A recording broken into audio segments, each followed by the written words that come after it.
Olá, pessoal. Vocês estão me ouvindo? Agora estão me ouvindo. Agora eu também ouvi o retorno.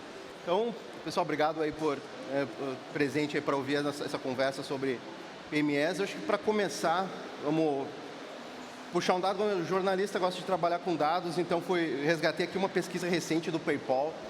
Diz que 99% das PMEs brasileiras estão digitalizadas. Eu gosto de colocar esse digitalizadas entre aspas. E eu até vou começar lançando a pergunta para o Marcelo, que eu sei que o Marcelo já vai com o pé na porta, então depois vocês contribuem também. Mas qual é a distância entre o digitalizado, entre aspas, e realmente uma PME digitalizada? Como que vocês veem isso atualmente? Olha, eu vejo ela digitalizada naquelas coisas que elas foram empurradas para. Elas não foram por vontade própria, sabe? Então, quando você fala de meios de pagamento digitais, nota fiscal eletrônica, cupom fiscal eletrônico, para algumas coisas. Assim, eu acho que tirando uma subcategoria que já nasce ali no e-commerce, que é um pouco mais adepta à tecnologia, a gente vê uma diferença cultural muito grande, né?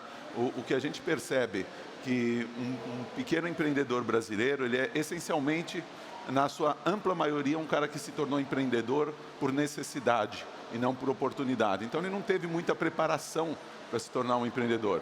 No checklist mental dele, lá de urgências para abrir minha empresa, tá? Eu tenho que achar um contador, tenho que ter um certificado digital, uma conta bancária, ponto. A digitalização não está nesse shortlist mental. Eu acho que uma das grandes missões nossas é justamente mudar essa cultura do empreendedor brasileiro. Você vai para os Estados Unidos, o cara, antes de qualquer coisa, antes de achar o ponto, contratar a primeira pessoa, ele já tem o software de gestão, por exemplo. A produtividade é algo que é levada muito a sério. E acho que a gente ainda não chegou nesse estágio aqui, aliás, estamos muito longe. Eu vi vocês também, assim, né? Essa questão de eficiência ainda não é uma ideia muito forte para os empreendedores pequeno e médio. Concordo. Metade de quem vem para o List hoje vem do caderninho e vem do Excel. Então, o que é ser digitalizado?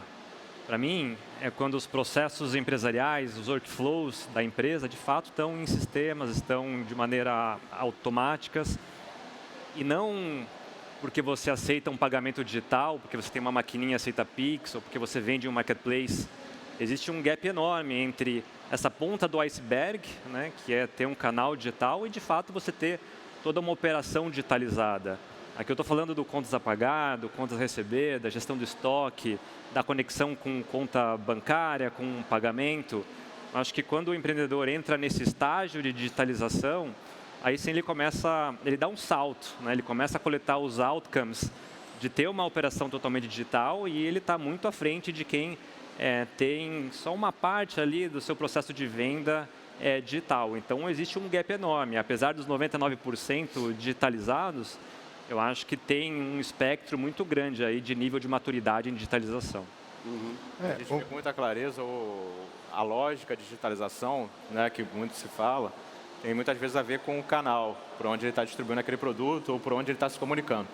Isso é um elo da cadeia, né? O pagamento também foi outro elo que também foi muito digitalizado. A gente lá na Yugo, né, como uma empresa de infra para serviços financeiros, a gente vê muito isso. Ele tem o canal digital, ele tem uma comunicação digital, ele digitalizou o pagamento. E aí ele parou ali, né? Os processos internos das companhias continuam muito manuais, né? No final do dia, existem várias outras etapas, desde a construção da empresa, CRM, ERP, gestão de estoque, logística, que está muito na mão, né, muitas vezes, do mercado. Ele delega isso para alguém que alguma plataforma vai fazer, mas internamente ele não tem nem a eficiência de entender o transacional, quais são os dados, como é que ele de fato vai alavancar aquele crescimento. Então, existe uma camada de potencial de destravar valor muito grande para quando você consegue orquestrar cada uma dessas etapas, né, de um fluxo operacional. E, obviamente, as empresas como as nossas aqui, né, elas acabam atuando em partes, né, dessa cadência para auxiliar. Mas a gente vê que quanto menor a empresa, mais ele está focado em vender e depois ele vê como é que arruma a casa. Pois é. Bom dia, gente. Eu sou o CFO da Epimax. Nós somos uma plataforma de processamento de pagamentos e tecnologia. E hoje a gente não é 99% digitalizado porque a gente só processa pagamento para empresas que estão no digital. Então, lá em casa a gente é 100% digital. Mas o que o Pedro falou é muito verdade, né? Então, o cara às vezes processa o pagamento, ele tem ali os clientes dentro da base dele, mas ele não sabe quantas vezes aquele cliente comprou com ele, qual que é a recorrência. Então, às vezes ele não consegue usar o meio que ele está, que é o digital, para poder alavancar as vendas dele, né? Então, hoje, por exemplo, na Epimax, a gente acabou de lançar o CRM, que o Pedro bem comentou, para poder municiar eles desses dados que o digital proporciona, né? Já que o cara está no digital, vamos tentar empurrar ele, como o Marcelo falou, para utilizar todos os benefícios desse mercado digital, né? Perfeito. E, assim, a gente está falando aqui, né, aquele termo que já existe há não sei quantos anos, transformação digital, né? E esse discurso valia tanto para as grandes empresas há 15 anos atrás, mas também já se falava disso para as PMEs, né? Então, o que eu queria saber, assim, ó, até puxando de novo esse estudo, é que mais 70% dos pequenos e médios não tem uma plena confiança nas ferramentas de tecnologia. E a que vocês atribuem isso? Assim, é uma resistência que sempre existiu? Ou é porque essa conversa já existe há um bom tempo e várias soluções não entregaram o que prometiam? E daí talvez apareceu toda essa onda nova de soluções, mas eles, né, ainda se mantêm desconfiados. A minha visão, eu acho que tem um pouco das duas coisas, tá? Tem muita empresa que ela se aventurou no mundo de digitalização, embedou serviços financeiros, trouxe um pouco de IA, mas no fundo ele não entendeu de fato a jornada daquela companhia. Em geral, são plataformas muito genéricas, né? E muitas vezes você tem um nicho específico de mercado que o genérico não vai atender. Então tem um pouco de frustração nesses entregáveis, né, da indústria, mas eu acho que tem um ponto anterior, que digitalização não é simplesmente colocar um sistema. Digitalização é uma cultura, né? Você precisa ter dentro da companhia pessoas que saibam lidar com dados, pessoas que saibam de fato criar uma jornada, que elas de fato entendam, né, o ciclo de venda, o ciclo de compra, né? Então, muitas das vezes, o comprador não está preparado, né, para lidar com aquela dinâmica. E a gente vê também muito questão de você ter o hábito de como operar, né?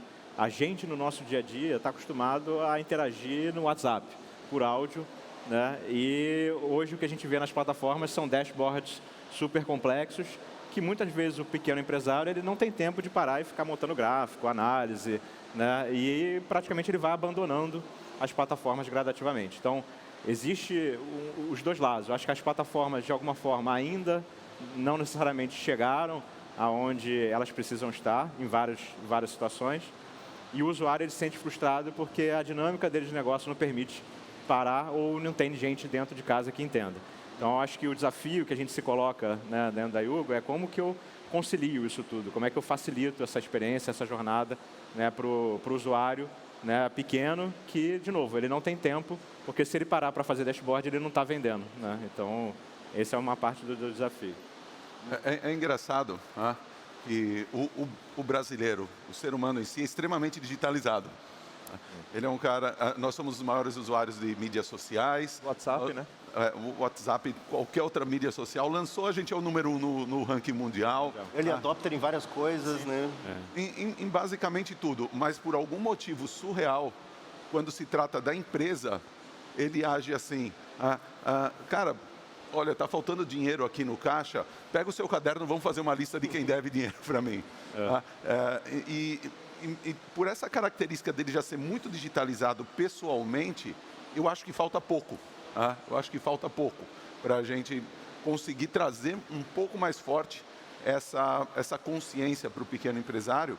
E a gente tem um fato muito importante batendo aqui as portas, que é a reforma tributária. A reforma tributária vai ser outra coisa muito importante. Vai ser impossível você sobreviver, basicamente, sem uma plataforma de gestão, sem você estar inserido de verdade, a empresa ter os processos digitalizados. A minha perspectiva em confiança é um ângulo diferente. Assim. Para mim, o setor de software, a competição é muito feroz, né? Em todas as diferentes arenas no mundo de software. No final do dia, né, a gente aqui, né, a gente promete muita coisa. A gente acaba atraindo para o nosso produto não necessariamente aquele cliente que vai aproveitar de todos os recursos do que a gente entrega. Dado que a competição é forte, o setor acaba fazendo muita promessa e acaba atraindo para o seu produto clientes que não necessariamente têm o perfil de uso do produto. Vou dar um caso lá na Olist. Assim, a gente é uma plataforma para PME, para o varejista e para o atacadista. E volta e meia, quando a gente vai analisar o funil de conversão, a gente acha perfil de cliente totalmente fora do padrão. Esses dias eu achei 16 postos de gasolina lá no funil de aquisição da Olist, totalmente fora. Quando você atrai um cliente com um perfil diferente, cara, ele não vai usar o produto, né? E aí vai gerar uma quebra de expectativa e uma desconfiança. Então eu vejo que a alta competição do setor acaba fazendo com que as empresas prometam muito e que tragam para o ecossistema clientes fora do perfil. Isso vai gerar uma quebra de expectativa e vai gerar um aumento na desconfiança que você comentou. Então, tem um trabalho nosso de deixar muito claro o que o teu produto faz, para quem ele serve, e refinar ali o pitch de venda, o que o produto faz para aumentar a confiança. Eu tenho também uma contribuição para fazer que, na minha visão, acho que parte dessa desconfiança vem muito do ambiente de fraude que existe no Brasil, né? Então, por exemplo, a gente vê muita fraude acontecendo no Pix, desde o ano passado muitas notícias saindo, né, sobre as fraudes no Pix, etc. Então, eu acho que também essa desconfiança generalizada, talvez, no mercado, acaba vindo desses eventos de fraude, né, que aí vai também das empresas como nós de diminuir, né, de tentar ao máximo mitigar esses eventos e também dos órgãos reguladores e do governo em punir esses eventos adequadamente, né? Então, ali na Epimax, por exemplo, hoje a gente tem um antifraude próprio, né, para poder fazer a análise das vendas, etc. A gente usa muita inteligência artificial também para poder fazer análise transacional e análise do cash out, né, para cada parceiro, mas assim, eu acho que grande parte dessa desconfiança vai vir nos próximos anos, ou até meses, assim, o mais rápido possível a gente resolver essa questão da punição e da aplicabilidade de punições mesmo nos eventos de fraude, né? Que com certeza, imagino pelo menos que essa sensação de desconfiança no meio digital deve tender a diminuir, né? Legal. E uma das coisas que a gente observa, vê os números, vê pesquisa, vê gente comentando, é que a partir da pandemia, tem essa noção que a partir da pandemia muitos negócios se tornaram mais digitais, aprenderam, se obrigaram a ser digitais.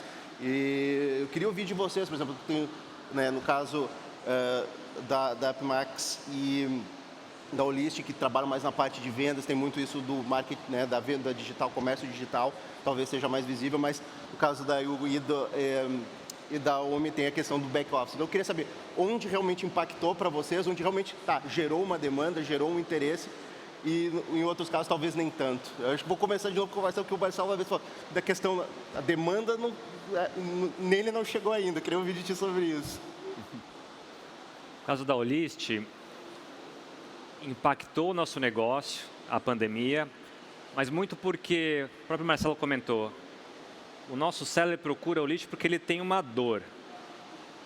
A pandemia forçou uma migração para vendas em canais digitais. Então, o nosso seller, que antes tinha uma operação física, ou vendia só em um marketplace, passou com a pandemia a vender em múltiplos marketplaces, né? A montar uma plataforma de e-commerce. Isso gerou uma complexidade enorme do negócio, porque de um dia para o outro ele teve que passar de um canal de venda para 10. Ele precisa conciliar toda a gestão desses 10 canais de venda com um estoque, com um catálogo, com contas a pagar, contas a receber. Então, esse movimento no perfil de venda e consumo gerou uma dor muito maior de gestão na PME e fez com que a PME procurasse um sistema de gestão. Então, esse foi o comportamento que a gente enxergou, né? Uma mudança, a pandemia gerando uma mudança de comportamento, né, no perfil dos canais, isso gerando uma dor enorme nos clientes, eles procurando uma solução digital para melhor orquestrar o canal e melhor orquestrar o back-office. E isso, a partir de 2020, estourou e continua até hoje. Eu sinto que assim, a pandemia tornou as pessoas um pouco mais digitais. Ficou mais comum a gente sentar para fazer uma reunião por Zoom, que era algo, não, vem aqui me visitar. Você ganhou uma certa produtividade por aí, as pessoas aceitam melhor o meio digital. Mas a questão cultural central da PME não mudou muito. Ela vai para isso quando ela é, de certa forma, empurrada. Então, até hoje, é incrível esse número. A gente põe 7, 8 mil clientes novos por mês na Omie. Desses daí, ainda 80% vem do Excel ou do papel e caneta. Em pleno 2026.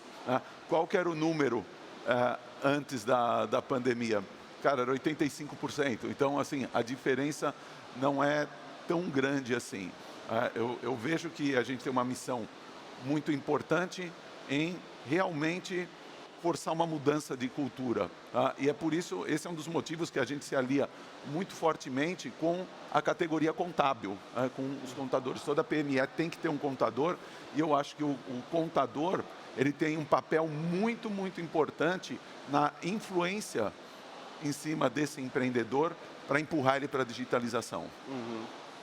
Pegando o gancho aqui, infelizmente é um fato, né? A gente também sente muito esse fluxo acontecendo muito por inércia, né? O mercado empurra porque teve uma crise, uma pandemia, uma reforma tributária, e o empresário ele acaba se movimentando nesse fluxo de digitalização. Um pouco da nossa visão é que, e aí pegando o gancho até com a pergunta anterior, é que a experiência de uma conta bancária, né, de uma transferência, uma conciliação, né, que os provedores geravam, ela era muito ruim, né? Houve um foco muito grande durante a pandemia no usuário final.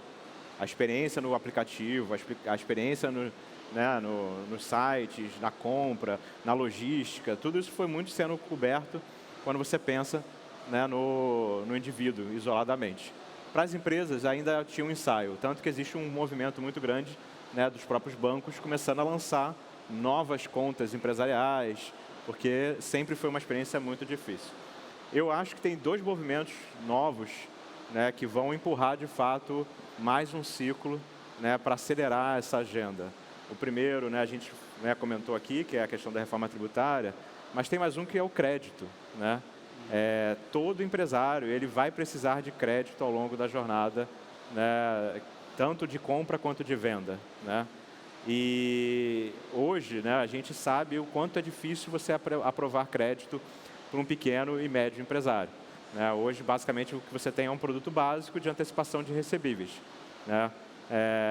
E não dá para você, de fato, catalisar uma economia, né, com só antecipação de recebíveis, até pelo custo dessa dívida. Então, o que a gente está vendo é uma onda muito forte de você ter mais formalidade, né, uma atuação mais forte dos contadores, da própria Receita Federal, de tal forma que essas empresas estejam mais regulares, né, que os seus balanços estejam mais transparentes, para de tal forma que você gere essa possibilidade de crédito. Então, essa é uma onda que vem sendo cada vez mais impulsionada pelas empresas, né? A gente lá como player financeiro, obviamente, a gente tem um papel fundamental nisso, né, de buscar essa conscientização, né, do empresário, porque às vezes é aquela visão meio míope, né? Eu faço a transação do Pix, ao invés de eu fazer via, né, uma IP, né, eu vou fazer no meu celular aqui na minha conta no CPF. Cara, isso para mim que estou analisando crédito não serve para nada, né? Eu vou botar o meu imóvel pessoal em garantia, né, para poder tomar um crédito. De novo, eu estou dando um crédito para você, não para a tua empresa. Então, é uma onda que já vem sendo trabalhada, né, pelas empresas do setor financeiro, e assim como, né, o tributário vai ser um grande impulsionador aí para os próximos anos. Mas, de novo, o mercado teve que empurrar para esse negócio chegar nesse ponto, né? Tem um ponto sobre crédito também que nos próximos, acho que ano que vem, talvez, eu não lembro de cabeça, que é a duplicata escritural, né? Que vai também destravar bastante crédito para pequenas e médias empresas que trabalham ali no boleto e tal. Então, tem uns bilhões vai... Tem uns 11 tri aí. Eu vi esse número, eu fiquei meio 11 tri. Mas também tem um ponto que veio junto com a pandemia, puxando a sua pergunta de novo, que é o Pix, né? Então, agora a gente já está usando o Pix em todo momento e tal, então a gente esquece como que era antes. Então, essa parte do Pix que também deu uma boa destravada na digitalização, né? Então, a gente está na bolha aqui usando o Pix toda hora e tal, e não é nem mais bolha também, então todo mundo está usando o Pix, né? Isso acho que destravou alguns milhões de habitantes, né, na digitalização da economia, né? Também o Banco Central fez um ótimo trabalho, né, na instituição do arranjo de pagamento do Pix e também no destravamento do mercado, né? Habilitando algumas IPs, né? Deixando o ambiente de entidades supervisionadas mais competitivo, né? Então, isso também ajudou a destravar a digitalização do mercado, né? Com certeza. Bacana. E continuando então nesse assunto de tecnologias disruptivas, a gente vai chegar na pergunta protocolar aí de inteligência artificial. É isso. Que, enfim, a gente obviamente tem que analisar isso também de como que a IA tem o poder de impactar, né, na capacidade dessas pequenas empresas inovarem, serem mais eficientes. Então eu queria ouvir de vocês como que isso vai ser possível, né? Porque ainda tem mais da metade das empresas, das pequenas e médias, não usam ainda inteligência artificial e as que usam ainda é muito no front office. Então eu queria saber de vocês como que isso deve impactar aí daqui para frente. Vamos lá. Cara, 13 anos de OMIE, eu nunca tive tão entusiasmado com a empresa por causa justamente desse ponto da IA. Acho que a IA traz um negócio muito importante para nós aqui, porque a gente consegue usar essa tecnologia para reduzir o atrito de adoção de tecnologia pela PME. Essa é a grande barreira, sabe? Então, por exemplo, há uns 4 meses a gente lançou o software rodando 100% por dentro do WhatsApp. Desaparece a interface de usuário, não tem mais treinamento. Então, cara, estou aqui com o meu cliente João, e-mail tal, cadastra ele como cliente. Estou aqui com o meu cliente Pedro, pega o último pedido dele, duplica e fatura de novo para o dia 15. Sabe? Isso aí ele teria que aprender a fazer login num software e selecionar o módulo de vendas, ir no menu, escolher a tela de vendas, procurar o Pedro, duplicar, alterar a data de vendas. Sabe? Então você começa a tirar muito o atrito de adoção de tecnologia com a AI. A interface de usuário muda. Então, acho que a AI é um ferramental extraordinário para nós aqui reduzirmos esse atrito e escalar enormemente a digitalização das pequenas empresas. Pois é, ali na Epimax isso foi um absurdo também, né? A IA a gente está usando principalmente em 3 camadas, né? A primeira que é a análise transacional antifraude. Então, é muito mais fácil com a IA você conectar os pontos e ver se aquela transação tem uma maior chance de ser fraude ou não. Então, hoje para a pequena empresa, por exemplo, cara, se ela dá um falso positivo, ou seja, se o seu sistema de pagamento recusa uma transação que seria boa, você perde aquele cliente para sempre. Então, você perde aquele LTV que o cara nem vê, né? Ele não vê no faturamento, ele não vê em nenhum lugar porque a transação foi recusada. Então, usar IA na análise da transação é muito bom e também, como o Marcelo comentou, a gente lançou também o Max, que é o nosso banco, né, entre aspas, que é a nossa conta digital, dentro do WhatsApp. Então, a gente tem um aplicativo também, mas no WhatsApp o cara consegue fazer Pix, o cara consegue pagar um boleto, o cara consegue pagar o funcionário dele. Então, isso também tudo conversacional no WhatsApp, né? Então, a gente também tem recuperação de vendas com IA. O cara abandonou o carrinho, já manda uma mensagem no WhatsApp dele, perguntando, por que você abandonou? Se eu tirar esse cupom aqui, você termina essa compra. Então, cara, IA hoje é impressionante, né? Então, tem um leque muito grande para todas as empresas utilizarem, né? É impressionante. Eu diria assim, né? A gente viveu uma onda, né, nos últimos 10, 15 anos, né, muito forte, né, de digitalização e automação, né? Foi isso que a gente viveu até agora, né? E a IA, ela veio para, de fato, catalisar esse movimento. A gente, quando fala de digitalização, né, e automação, basicamente você endereça 3 grandes pontos, né? Produtividade, né? Então você melhora a sua eficiência, custo lá na ponta. Você traz escalabilidade para os negócios, né? Você permite, né, mais volume seja processado dentro do teu business, né? E por último, você traz uma redução de fricção, né? Esse é a grande beleza do digital e da automação. Só que o IA, ele traz uma coisa que é singular, que é profundidade, né? Ele traz um grau de profundidade para cada um desses 3 pilares, né, que coloca qualquer companhia que de fato se propõe a atuar nesse negócio para um outro nível, né? A qualidade do que você faz, né, nas suas esteiras de processos, quantidade de erro que acontece, falsos positivos, então essa dinâmica de prevenção a fraude e até o oposto, né? Você bloquear fraudes reais que muitas vezes passavam dentro dos negócios e tinham prejuízos enormes. Tudo isso, de alguma forma, faz com que, né, você traga uma possibilidade de escala, né, no final do dia e para os negócios como nunca visto antes. Então, para mim, o que é o pulo do gato no IA não é o AI washing de você trocar uma ideia com o Claude, né, falar com o ChatGPT e montar um prompt interessante. É você, de fato, trazer densidade para aquilo que você está fazendo e você começar a olhar aquele usuário final individualmente. Né? É a hiperpersonalização, né, daquilo que você está fazendo. Quando você chega ali, aí você tira o atrito, né, seja para a empresa, seja para o usuário final, e aí você vê, de fato, os negócios florescerem de uma velocidade muito maior do que a gente via no passado. Então, a gente lá tem investido muito pesado, né, nessa questão do IA, seja nas melhorias internas, mas também para colocar nos produtos, porque a gente, de fato, entende que não é só moda, de fato, transformacional para a indústria, principalmente quando a gente fala de serviços financeiros, como é o caso da Yugo. Tá? Cara, para a PME, AI é uma avalanche, não é hype, e a gente está no segundo minuto do primeiro tempo do jogo. É isso aí. Na Olist, de maneira reativa, 100% da nossa base de clientes já é tocada por AI. 2 casos aqui. Primeiro, atendimento. 100% do atendimento N0 hoje em chat é feito por AI e já dá um resultado incrível. Mais de 50% dos chamados são filtrados, resolvidos por AI com um nível de satisfação enorme. Onboarding também, a gente tem um nível, a gente chama de no touch em onboarding, que é realizado por AI, que também vai muito bem. Mas de maneira proativa, a nossa plataforma tem a gente chama de Agent Workspace, que é um espaço onde os nossos clientes criam seus próprios agentes em cima de uma plataforma multi-LLM. E isso está crescendo muito, assim. Obviamente que a maioria dos tokens consumidos nessa plataforma são para casos de uso um pouco mais simples. Então, é cliente pedindo relatório, insight, dashboard, enriquecimento de imagem, enriquecimento de anúncio.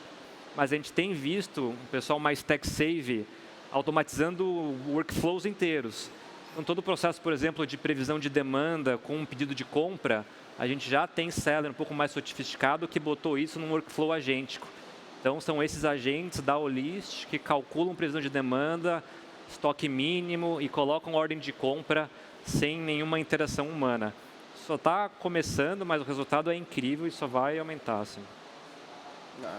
Perfeito, então, brigadão aí, pessoal. Obrigado, Felipe, Marcelo, Pedro, Leonardo, aí por esses insights. Espero que tenha sido proveitoso para todo mundo. Mas é isso daí. Bom finalzinho aí de Web Summit para todo mundo. Boa, obrigado.